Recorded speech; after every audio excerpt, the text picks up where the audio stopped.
I think it's a story for our time because, a guy like me should never have started a company like Appriss. And to think that I did it with another guy who at the same time I'm graduating high school, he's walking through the jungles of Vietnam to escape a communist country.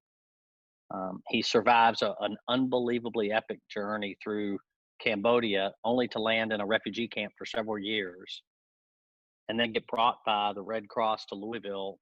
A few years after I'm out of high school, probably while I'm at U of L, and gets dropped into Louisville with nothing but the clothes on his back and a little bit of English.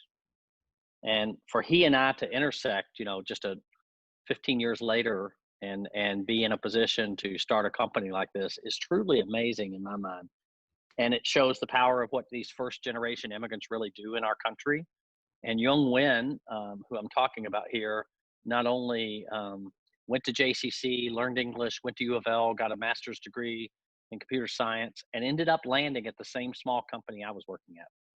We became great friends. We worked together for 7 years. And when it was time to start this business, he and we just knew that we were going to be a combination to go do something together. He's the most brilliant engineer I ever worked with. And he and I just really clicked.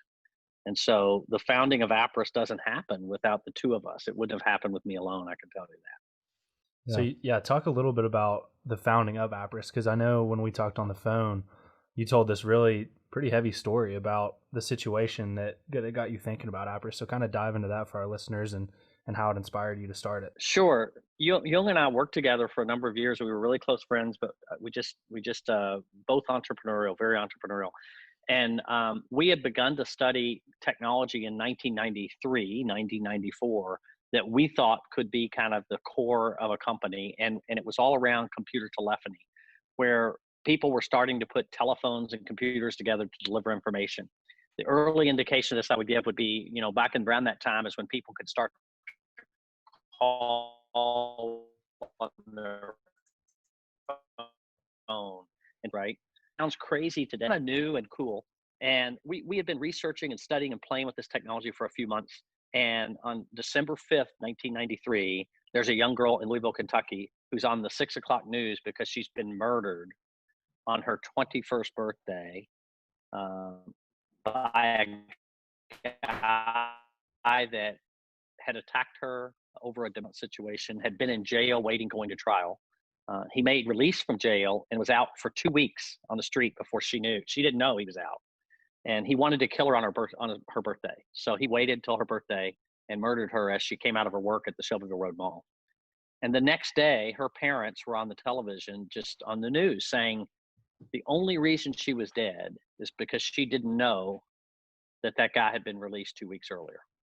So for us that night, we both came in the next morning and looked at each other and said, it's the exact problem we're trying to study. How do you take information in a computer and link it to people out in the public? And that would be through a telephone, right? Mm-hmm. And so we that day picked up the phone and called Jefferson County and asked what they were doing about this problem. It was a very big. They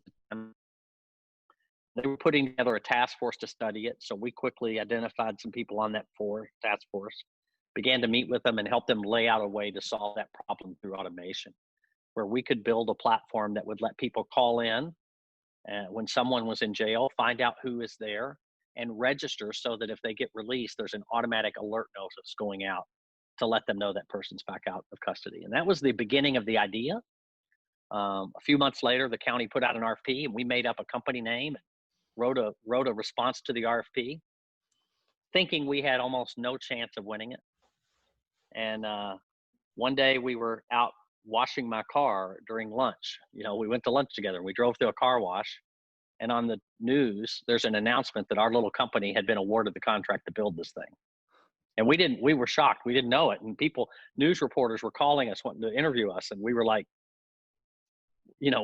they wanted to come to our offices, which we didn't have. They wanted to talk to other customers of ours, which we didn't have. We couldn't even remember the name of the company we had written on a proposal because we made it up an hour before we submitted it. So it was a total shock to us that we actually won this. So I was so afraid to talk to the reporters that the next morning I packed up my family and we drove to Florida to get out of town so that we didn't, so that we could tell reporters, we're sorry, we're out of town. We can't come meet with you. Right. Yeah. And, but we won the RFP. We spent months in Jung's basement building the technology in the evenings and weekends.